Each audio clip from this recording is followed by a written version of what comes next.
এটা কিন্তু একদম অজানা একটা নামের নতুন ভ্যারাইটি। এর খেতে কিন্তু জিনতার লং আমরা টেস্ট রিভিউ দিয়েছিলাম, জিনতার লং এর মতনই। এর পরবর্তীতে রিভিউতে আমরা নিশ্চয়ই এটা টেস্ট কেমন আমরা দেখাবো।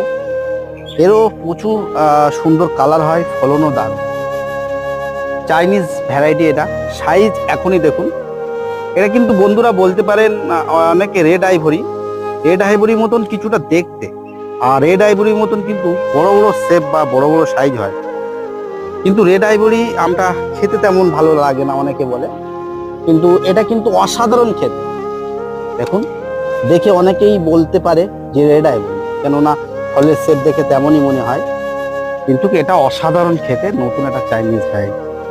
এটা আপনারা দেখছেন সাবনুর প্ল্যান্ট অ্যান্ড নার্সারির মাদার প্ল্যান্ট। পরবর্তীতে আমরা চ্যানেলে রিভিউ দেব। এই শসটা দেখে ভালো লাগলে একটু লাইক করে পাশে থাকবেন।